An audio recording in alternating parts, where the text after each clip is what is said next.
Antes de começar este vídeo, não esqueça de deixar o seu like, se inscrever no canal e ativar o sininho de notificações.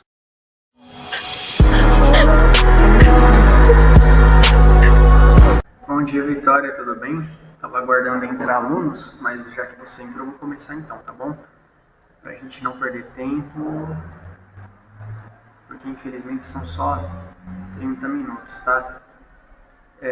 Infelizmente você não vai conseguir interagir comigo por mensagem, por áudio, tá bom? Vai ser só por mensagem, mas não tem problema, tá, Vitória? Você pode postar no chat que eu vou lendo. Eu vou até deixar aberto aqui o celular para mim, para eu ter acesso ao que você postar.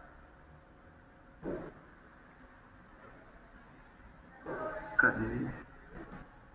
Justamente porque na hora que eu abrir aqui a transmissão do PowerPoint, eu não vou ter acesso, tá bom? Então eu já vou deixar aqui o celular, você pode comentar no chat que eu consigo ler a sua dúvida, tá? Então é assim, Vitória, para começar falando da aula dessa semana, eu mandei para você na segunda-feira à noite, certo? Um vídeo sobre a parte de balanceamento químico, porque quando a gente trabalha com estequiometria, a base é justamente o balanceamento, tá bom? Então, o tema da nossa aula foi cálculo estequiométrico, né, na segunda-feira. Depois o professor ele coloca aqui a habilidade que é realizar cálculos envolvendo massa molar, quantidade de matéria e número de partículas. Quando você trabalha, por exemplo, com balanceamento, o balanceamento ele vai estabelecer justamente a proporção que a equação tem que obedecer. Porque aí você pode pensar em cálculo de massa, você pode trabalhar com gramas, miligramas, você pode pensar no volume de uma determinada solução, você pode pensar na massa molar, você pode pensar no número de quantidades, que eu imagino que talvez o que tenha deixado vocês com mais dúvidas ainda foi principalmente quando apareceu a constante do Avogadro, né, o 6,02, que os alunos ficam meio bugados, tentando entender que número é esse. Mas, de qualquer forma, não importa qual seja a unidade de medida que eu vou aplicar numa determinada equação, não importa a grandeza, é grandeza de quantidade de matéria, é grandeza de massa, que unidade de massa eu vou usar, é gramas, é miligramas, é quilos, é grama por mol, não importa. Você precisa entender que toda equação ela segue uma proporção. Ela pode aumentar ou diminuir proporcional, que é justamente a parte de balanceamento químico, tá bom? O objeto de conhecimento era relações quantitativas, né, envolvendo nas transformações, envolvidas, né, nas transformações químicas, como massa molar e quantidade de matéria. Outra coisa importante também é que aqui ele já coloca como relação quantitativa. Então, nós estamos sim trabalhando com as quantidades. Nesse momento, né, na segunda série do ensino médio, a gente entra no cálculo em si, né? Não importa só reconhecer uma equação, eu preciso calcular, saber fazer o cálculo daquela equação química. Por isso, a gente sempre vai olhar para uma equação e entender o que ela traz para mim, quem são os reagentes, quem são os produtos, para depois eu começar a trabalhar com essas relações aqui de quantidade, certo? Aí logo na sequência ele coloca a questão da estequiometria, tá? Lembrando que a questão da estequiometria, ela sempre leva em consideração aos cálculos que a gente vai estabelecer, certo? Dentro de uma equação e a proporção que essa equação ela apresenta. Aí ele coloca aqui as aplicações diretas das leis ponderais, lembrando que Dalton, Lavoisier são nomes que nós estudamos no ano passado. Se eu não me engano, na aula eu acho que no começo da aula que eu assisti a aula, o professor ele já fala assim, pessoal, é muito importante que vocês entendam que a gente está fazendo uma retomada. Era uma retomada sim, porque essa parte de Lavoisier, conservação, né, que os reagentes se conservam nos produtos, essas proporções, nós já discutimos no ano passado, né, foram algumas aulas que eu até gravei no meu canal, que eu mandei para vocês, então sim, a parte da introdução desse conceito foi sim debatido ano passado, é que para nós surgem alguns termos novos esse ano, como por exemplo o mol, que é um conceito que a gente não trabalhava. E logo na sequência ele fala sobre a estequiometria e o balanceamento químico, né? Como por exemplo, se você observa, eu vou até aumentar aqui, mas acho que está visível para você, né? Ele coloca essa primeira equação acima de hidrogênio reagindo com oxigênio e formando água, E já no exemplo abaixo, ele acrescenta alguns valores. Ele coloca o número 2 na frente do H2. O oxigênio, você observa que não há nenhum índice na frente do oxigênio e já na água aparece o número 2. Por quê?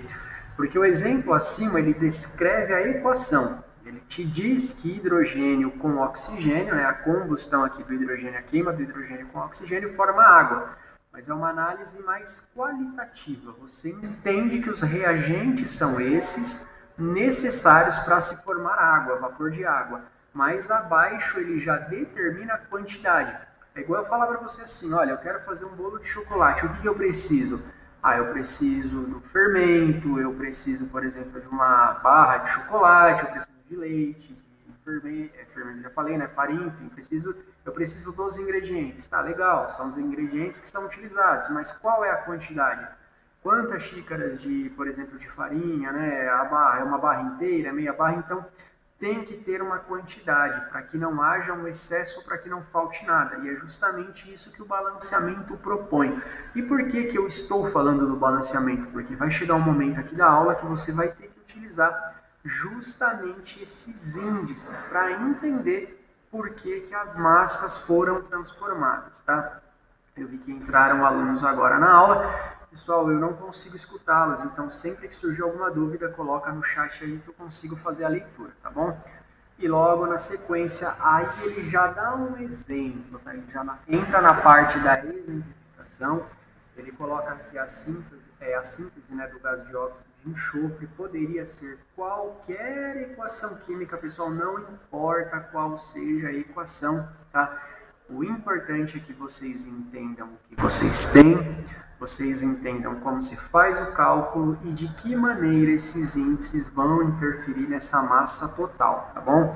Ele coloca aqui, ó, primeira etapa, a síntese do gás, né, de óxido de enxofre a partir do enxofre sólido. Ele já te deu um reagente, ele já te deu um produto e ele coloca alguns dados de massa. Pessoal, a gente vai discutir bastante essas massas porque, por exemplo, funciona assim, ó.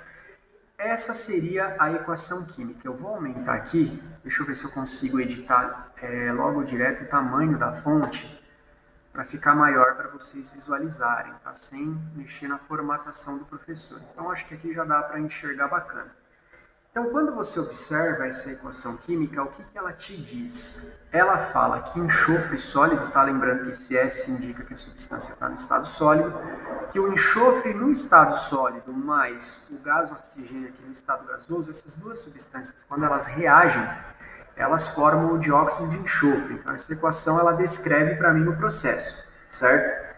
Só que não se esqueçam que existe uma quantidade. A princípio, essa equação, a gente não analisou ainda se ela está balanceada ou não, mas ela coloca para vocês quais serão as substâncias que estão envolvidas ali dentro, tá bom? Aí aqui ele já coloca a massa que nós chamamos de massa molar. Eu vou tentar explicar isso para vocês de uma forma bem simples. Por exemplo, a substância enxofre, ela é formada pelo átomo de enxofre. O átomo de enxofre, ele tem uma massa. Inclusive, o ano passado, quando nós estudávamos a tabela periódica, eu lembro até hoje que essa foi uma das aulas que eu gravei para vocês na primeira série, que eu até utilizava bastante o cardápio de uma rede aí de fast food e tal, para exemplificar a ideia da tabela periódica, a organização da tabela periódica. Mas, basicamente, o enxofre, como todo elemento químico, ele apresenta uma massa. Então, o átomo de enxofre, um único átomo na natureza, ele apresenta uma massa de 32 unidades de massa atômica, certo? É importante que nesse momento vocês lembrem desse conceito. Pessoal, eu vou pedir para que vocês coloquem no chat e não perca tempo agora. Precisa que eu abra uma tabela periódica para mostrar para vocês da onde eu tirei esse número aqui de 32 unidades de massa atômica?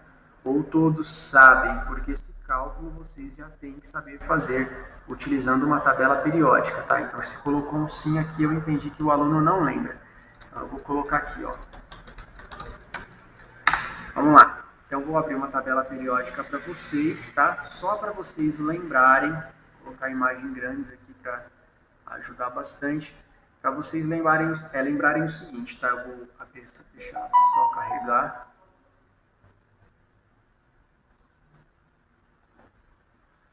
para vocês lembrarem assim, quando ele se não carrega, agora vai grande. Quando nós temos, por exemplo, uma tabela periódica, pessoal, essa tabela periódica, ela coloca para nós todos os elementos químicos que existem na natureza. Quando você pega um objeto e pesa ele numa balança, cara, não importa qual seja o objeto, você tem que entender que por mais que ele possa ser pesado, ou por mais leve que ele seja, aquele peso total daquele objeto é proveniente do que compõe ele. E o que compõe toda a matéria? Os átomos, os elementos químicos. Esse ano a gente vai entrar numa parte bem complexa da química, que são as ligações químicas, ligação iônica, covalente, metálica. Mas nesse momento, de uma forma bem simples, a gente vai entender assim: todo objeto, a sua massa é proveniente dos elementos químicos que a compõem. Então, se eu pegasse, por exemplo, uma barra de ferro e um pedaço de madeira, digamos que do mesmo tamanho, e pesasse os dois, obviamente o ferro seria mais pesado do que aquele pedaço de madeira. O pedaço de madeira tem o mesmo tamanho, a mesma proporção, só que o peso dele é menor, por exemplo, que uma barra de ferro. Por quê? Porque as substâncias orgânicas que fazem parte da estrutura daquele material ali da madeira, o peso delas, a massa daqueles átomos e daqueles elementos é menor do que o átomo de ferro. O ferro pesa mais, o peso de um átomo de ferro é maior. E pensando numa reação em cadeia, quando vai se aglomerando vários átomos, essa massa vai ficando cada vez maior. Então observem que a minha tabela periódica aqui, né? Eu estou olhando aqui no celular, então estou vendo a projeção que vocês têm. Se tiver algum aluno que está com dificuldade, pessoal, no canto superior direito tem como expandir a tela, tá? E a tabela periódica vai ficar até maior, embora eu vou dar um zoom. Mas basicamente a tabela periódica, eu sempre conto ela da esquerda para a direita, tá? De cima para baixo. É muito importante que vocês saibam a diferença do número que organiza o elemento químico e a diferença da massa de um átomo. Por exemplo, quem é o primeiro elemento da tabela periódica? É o primeiro da lista. Se eu perguntasse para vocês agora no grupo, quem que é o número 1 aí da sala? É aquele aluno que começa com a letra A. Logo na sequência vem o número 2 e assim por diante. Os elementos químicos não seguem ordem alfabética, tá? Eles seguem uma ordem que determina a quantidade de prótons que ele tem, que não vem ao caso agora. Mas basicamente, ó, quando eu clico no hidrogênio aqui, ó, observem, eu acho que agora está bem grande, tá? Deixa eu dar um pouquinho maior agora, deixar um pouquinho maior até. Quando eu observo, por exemplo, aqui, ó, o átomo de hidrogênio, ele é o meu primeiro elemento da tabela periódica, tá? Apareceu para vocês aqui, dá um atraso no celular, né? Mas observe esse número 1 acima aqui, ó, ele é o primeiro elemento da tabela periódica. Numa sequência, depois do número 1 vem o número 2. Só que se você vai para baixo da tabela periódica, aparece o lítio, que é o número 3. Por quê? Porque a tabela periódica é da esquerda para a direita. Então, depois do 1, quem vem? Vem o número 2. Então, você vai lá para o canto direito da tabela e acha o átomo de hélio, que é o segundo elemento. Descendo para a linha de baixo, né, da esquerda para a direita novamente, nós temos aqui, ó, o lítio, que é o terceiro elemento, o berílio é o quarto elemento, e assim sucessivamente, tá bom? A questão é que além desse número que organiza os elementos na tabela periódica, nós temos um outro valor que é importantíssimo, que é a massa. A tabela periódica, além de me dar a posição dos elementos, ela me dá o peso que esses elementos têm. Obviamente, quanto maior for a massa, mais pesado esse elemento vai ser na natureza. Então, quando nós pegamos o enxofre, tá, que eu já vou voltar lá para o PPT do professor, mas quando eu vou para o enxofre aqui, ó, cadê o enxofre? O enxofre é o 16º, está aqui do lado do fósforo, né? Quando eu pego o enxofre, eu observo que a massa dele é 32. E por que que eu estou projetando para vocês a tabela periódica, galera? Porque eu estou dizendo assim, olha, se lá no PPT do professor, ele já colocou para você aqui, vou até deixar maior, ó, ele já colocou que a massa de enxofre é de 32 gramas, a gente tem que entender de onde saiu essas gramas aqui, tá? A gente não entendeu ainda. Mas por que que o professor já falou para mim que o enxofre pesa 32 gramas? Porque a massa desse átomo é 32. E como que você vai saber? Você não é obrigado a saber, tá? Não tem como se estudar química sem ter a tabela periódica como apoio. Então você vai lá na tabela periódica e observa que na tabela eu tenho a massa de todos os elementos químicos. No caso aí, o professor usou o oxigênio também. Ele dá um exemplo aí da reação que vai acontecer entre o enxofre e o oxigênio. Se a massa de enxofre é 32, né, unidades, quanto que é a massa de oxigênio? É só você procurar o oxigênio na tabela periódica, o oxigênio acima aqui, ó, é o oitavo elemento, né, da tabela periódica, ele tem o número 8, é a oitava posição. E qual que é a massa de oxigênio? 15,9, arredondado para 16. E quando você volta aqui no PPT do professor, você observa, você não observa logo de cara que está esses 16, eu já vou mostrar para vocês, mas essa massa de oxigênio ela vai ter que aparecer. Por quê? Porque o oxigênio pesa 16 unidades de massa atômica. Aí você vai falar assim para mim, professor, já peguei uma pegadinha aí, já tem coisa errada, porque o professor está dizendo que o oxigênio pesa a mesma massa que o enxofre. E lá na tabela periódica nós percebemos que a massa dele é 16. Mas observe uma coisa de diferente. O enxofre é uma substância formada por um único átomo. Então vamos falar de uma molécula, tá? Pensando nessa ideia de molécula, é como se cada enxofre tivesse um único enxofre aqui, ó. Se fosse 2, seria S2. Se fosse 3 enxofres, seria S3 e assim por diante. Então só tem um único átomo de enxofre e um enxofre pesa 32 gramas. Já no caso do oxigênio, pessoal, na natureza, uma molécula de gás oxigênio, ela é composta por dois átomos de oxigênio. Então, quando você respira o átomo de oxigênio, você não está respirando um único átomo. Você está respirando moléculas de oxigênio que são formadas por dois átomos. Então, significa que são dois átomos juntos, né? São dois oxigênios para formar a molécula. Lembra que eu voltei aqui na tabela e disse para você que cada oxigênio pesa 16 unidades. Cada oxigênio. Só que a molécula de gás oxigênio é formada por dois oxigênios. Então, se você tem cada um pesando 16, 16 mais 16, 32. Ou, no caso, 16 vezes 2, que dá 32, tá bom? Então, nesse momento, o que eu preciso que vocês entendam? Da onde saíram essas massas? Da onde saíram essas massas, pessoal? Foi da cabeça do professor? O professor que inventou? Eu preciso inventar? Não. Na prova, na escola, ou eu vou colocar para você esse valor, ou eu posso passar uma prova com consulta à tabela periódica, porque a massa você não é obrigado a decorar, mas você precisa saber de onde ela veio. E quando nós temos já uma molécula do SO2, por que o SO2 pesa 64 gramas? Porque no SO2 eu tenho um enxofre que pesa 32 unidades, que é justamente o que nós vimos lá na tabela periódica, mais dois átomos de oxigênio, que cada um pesam 16. Então é como se você fizesse 32 mais 16 mais 16. Ou seja, o que é a massa atômica? É a massa de um único átomo, como por exemplo o oxigênio, ele pesa 16 unidades de massa. Agora, o que é a massa molecular? É a massa da molécula toda. Quando eu pego todos os átomos que compõem a molécula e peso a soma total. Vou dar um exemplo para vocês, pessoal. Eu vou pedir para vocês responderem isso para mim no chat agora. Ó. Nós sabemos que a água é formada pelo um H2O, certo? A molécula de água ela é formada por H2O. São dois hidrogênios e um oxigênio. Você sabe a massa da água? Não. Você não sabe, você não é obrigado a saber. Então, o que você vai fazer? Caramba, minha aula vai acabar daqui a pouco. Você vai lá na tabela periódica, vai ver quanto pesa o hidrogênio, quanto pesa o oxigênio e vai somar. Então, eu vou abrir para vocês a tabela periódica aqui. Nós já sabemos que o oxigênio pesa 16. A água é formada por um H2O.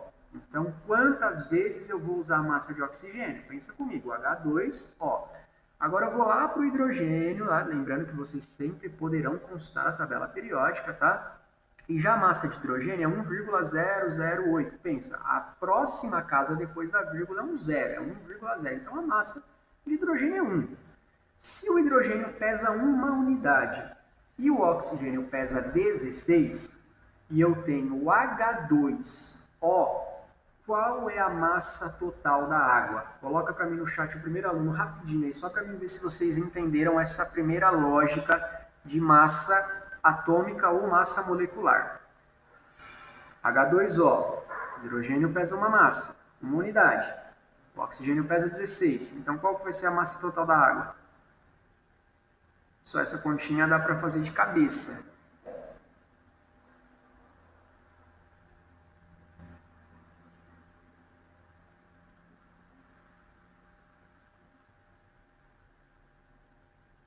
Não, vamos lá. Ó, a molécula de água, eu vou fazer um rascunho para vocês aqui. Deixa eu ver se eu consigo fazer um rascunho aqui. Caramba, eu fechei. Deixa eu ver se vai abrir agora, né?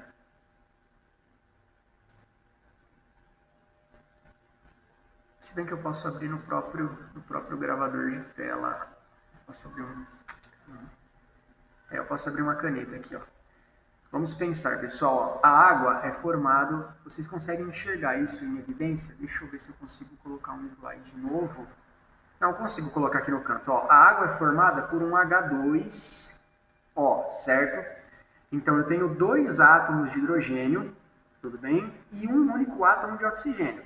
Pensa, é como se fosse o H 2 vezes e o oxigênio uma única vez, tá? Quando você olha para a estrutura da água H2O, são 2 átomos de hidrogênio e um átomo de oxigênio.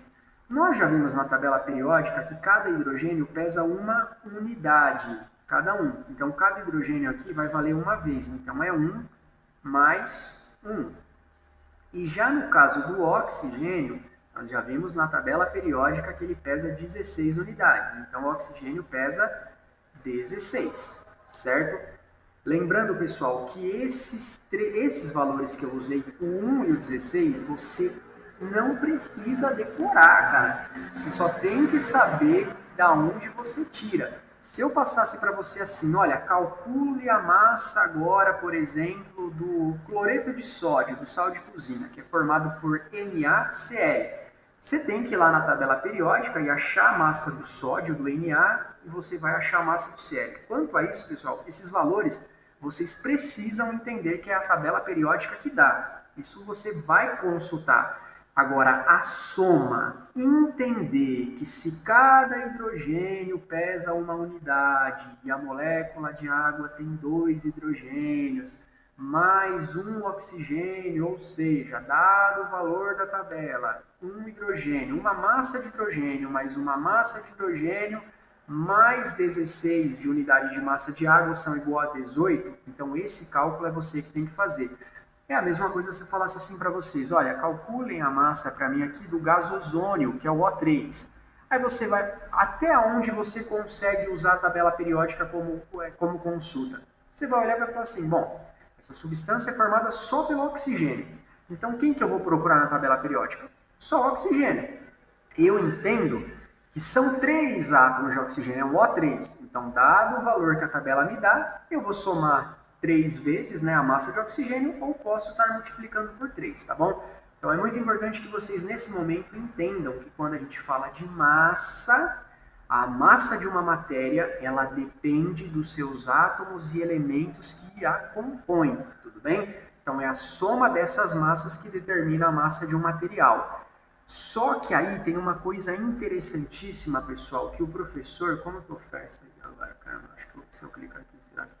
É só clicar aqui, não parei de gravar não, né?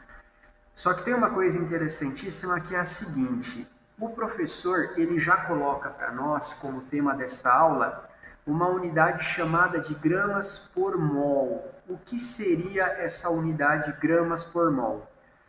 Imagina só que você vai para o cinema agora com o seu pai, e seu pai fala assim para você, ó, eu vou comprar pipoca, certo?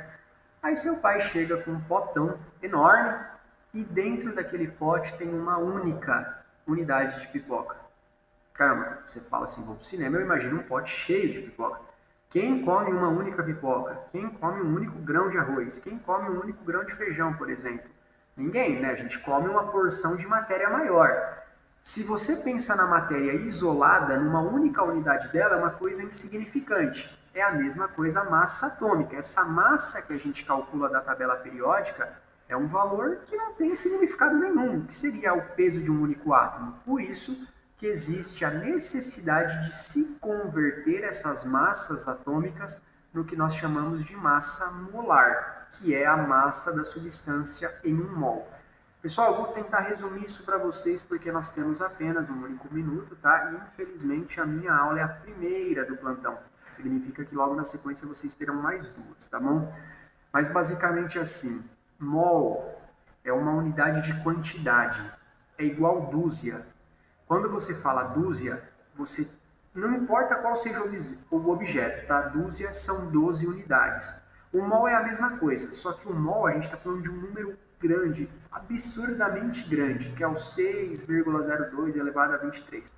Não pensa nesse número agora, esquece esse número agora que ele só vai te confundir. Só pensa assim, o mol é um valor, tá? Necessário para que eu possa juntar os átomos e as moléculas num valor grandioso para que eu pudesse ter um peso significativo.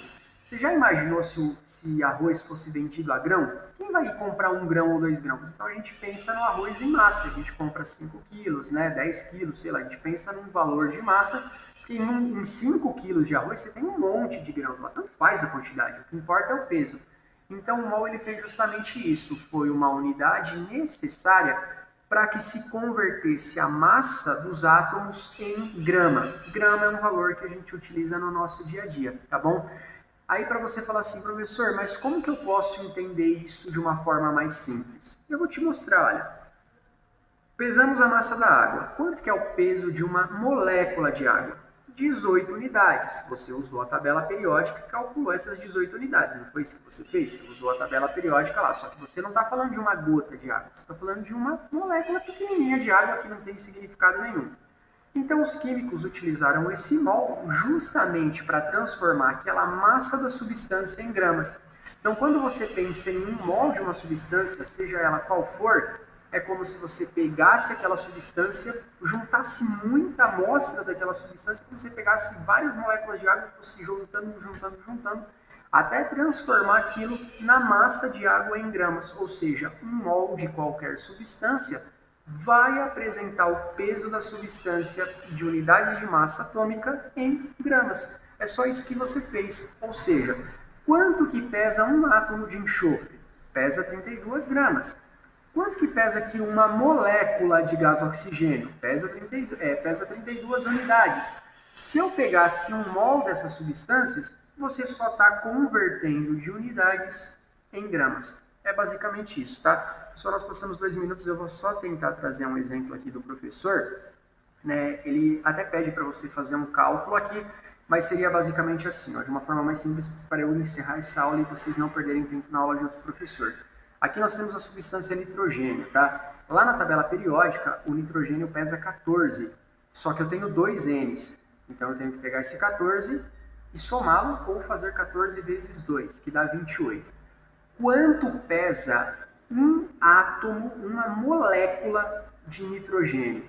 Pesa 28 unidades, tá? Eu fui lá na tabela periódica, consultei a massa e somei, porque são 2 nitrogênios. Então pesa 28 unidades de massa, tudo bem?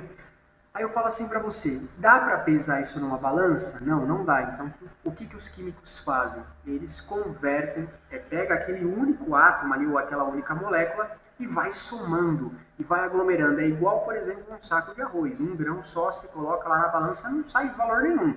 Aí você vai jogando vários grãos, vai jogando, chega uma hora que começa a aparecer um peso significativo na balança. É mais ou menos isso que o mol faz.